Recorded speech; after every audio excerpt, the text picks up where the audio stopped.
So at the end of the last recording, my phone ran out of storage, so it suddenly stopped recording. So I'm just going to finish reading the end of that last chapter. Okay, so here we go. His face was red with crying and his mouth turned down like an actor's tragic mask. Heavy eyebrows joined above his nose to form one dark line. Flavia had never seen such misery before, but his misery turned to rage when he saw the little group. He rose to his feet and pointing a finger at Scutto, he screamed, "Get that animal away from me! Get him away or I'll kill him. I hate dogs, I hate them all." Okay, so this is now chapter 7, scroll 7. The weeping man wiped his nose angrily on his arm and then bent down. He picked up a pine cone, drew it back in his arm and threw it at Scutto. It fell short and the man sobbed again, "Get away!" He began looking around for other missiles, but the 3 of them had already turned and were running back towards the road. Scutto lopped behind them, still wagging his tail as if it were a game. "Is the man following us?" gasped Flavia when they reached the road again. "No, I don't think so," said Jonathan. He was wheezing a bit. While she waited for him to catch his breath, Flavia joined Nubia in patting Scutto. "Don't worry, Scutto," she said in a soothing voice. We won't let the bad man get you." "Not bad man," said Nubia. Flavia and Jonathan both looked up at her in surprise. "Sad man," said Nubia quietly. "But that's probably the man who killed Bobus," Jonathan cried. "You may be right," agreed Flavia. "But how can we be sure?" mused Jonathan. "I know," Flavia said after a moment's thought. "We'll all hide and wait for him to go back into the town. When he does, you follow him, Jonathan. Try to find out who he is and where he lives. Nubia and I will go back to the little tomb and look for clues there. Then we'll meet back at my house. All right?" "Yeah, that sounds like a good idea. Let's wait beside that tomb in the shade." The 3 of them sat on a soft layer of dust and pine needles and rested their backs against the shady wall of a large decrepit tomb. Fragrant dill and thyme bushes screened them from the road, but they could see anyone who came along. For a long time no one passed. The only sound was the slow creaking of the cicadas and Scutto's steady rhythmic panting. Flavia gazed at the tombs around them. They were like little houses with doors so the new urns could be added. Some had inscriptions above their doors, others had pictures painted on their outer walls, like the 2 faded gladiators shown fighting on a tomb near the road.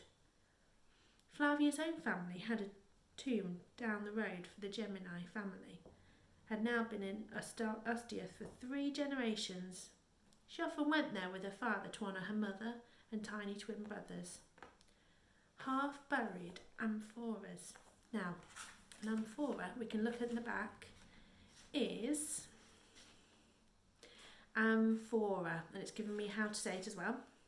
A large clay storage jar for holding wine, oil or grain. Okay, so half-buried amphoras mark the graves of poorer people. Wine could be poured into their necks to refresh the ashes of the dead below.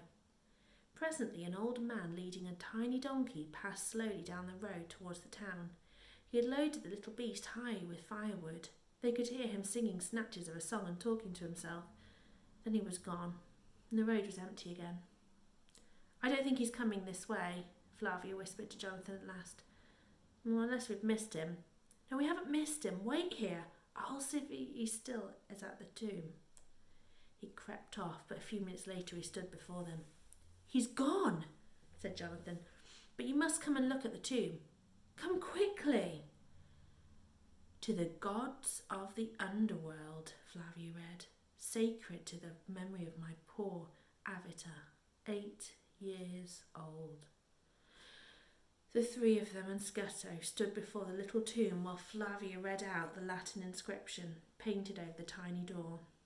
"There's a picture on this side," said Jonathan. They all moved round to the side of the tomb. Someone had painted a fresco of a little girl lying on a funeral couch, surrounded by mourners. The colours looked strangely bright and colourful. "Little girl," said Nubia sadly. "Yes," said Flavia softly. "Probably his daughter. But where did he go? The only way back is along the road. Unless," said Jonathan, "unless His house backs onto the graveyard like ours. But that would mean he lives on our street, said Flavia. I wonder how we could find out, mused Jonathan, nibbling a stalk of dried grass. I know just the person to ask, cried Flavia. They stood in Flavia's kitchen, munching grapes and sipping cool water from ceramic cups. Scutto was drinking long and deeply from his water bowl. Alma bent over the kitchen hearth, stirring a pan of chicken barley soup and nodding her head. Yes, I remember. Something about a little girl. Her father was a sailor. They lived just up our street. The father adored that girl. Hated to be away from her. That's right. The girl's name was Avita Procula, and his name was Publius Avitus Proculus.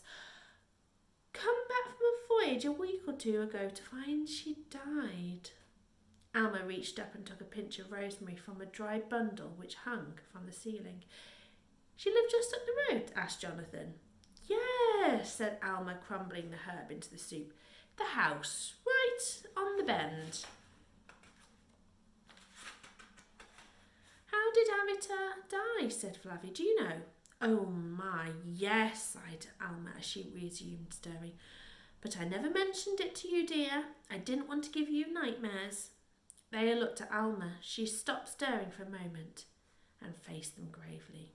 She died horribly in great pain of hydrophobia. And when they continued to stare at her blankly, she explained in a whisper, a mad dog bit her. Hydrophobia, said Mordecai, is a terrible disease. He was leaning over the marble-topped table in his study, examining medical scrolls. The word hydrophobia means a fear of water. People suffer from hydrophobia are terrified of water, even of their own saliva. Jonathan, standing behind his father, allowed some spittle to bubble up out of his mouth, looked down at it and opened his eyes wide in mock horror. Flavia and Nubia tried not to giggle. Mordecai went on. Victims also lose their appetite. Jonathan pretended to refuse an imaginary plate. Suffer hallucinations. Jonathan opened his eyes wide again and screamed silently, brushing wildly at imaginary insects crawling on his arms. Flavia bit her lip to stop him from laughing. Nubia covered her mouth with her hand and eventually became paralysed. Jonathan clapped his arms to his side, went stiff as a plank and crossed his eyes. The girls, unable to contain themselves any more, burst out laughing. Mordecai glanced up at them briefly. Jonathan, please, he said without looking round. It's not a laughing matter, he read on. The disease is also known as rabies, which means a raging. Let's see what Pliny has to say. I have his new volume here somewhere. Who's Pliny? Asked Flavia. He's the admiral of the Roman fleet and a brilliant historian, said Mordecai as he shuffled through the scrolls on the table. He's just written a superb natural history in 37 volumes. Lives just down the coast from here. Ah! Jonathan's father held a scroll to the lamp, for it was nearly dusk and the light was fading quickly. Yes, here's what Pliny had to say about rabies. Greatest danger of humans catching it when the dog star is shining. That's now. It causes fatal hydrophobia. To prevent a dog from catching this disease, mix chicken dung in its food. Jonathan screwed up his face and stuck his tongue out. Mordecai smiled indulgently at their laughter, then suddenly hissed at them to be quiet. They all heard a strangled cry and the sound of barking. They're in the graveyard again, cried Mordecai between clenched teeth. But this time I'm ready. The doctor hurried out of the study and ran upstairs, almost tripping on his long robe. Jonathan, Flavia and Nubia followed him into a narrow bedroom with one small window. Under the window, a smiling pile of stones lay on an octagonal table, and next to them a bow and arrow. Mordecai pushed his head out and then heard him grunt, "There they are." He reached for the bow and arrow and aimed it through the window. Jonathan, Flavia jostled to see, but the window was too small. Mordecai was blocking their view. "Quickly!" cried Jonathan. "The other bedroom has a window." "Follow me." Well, to find out, tune in and watch the next episode.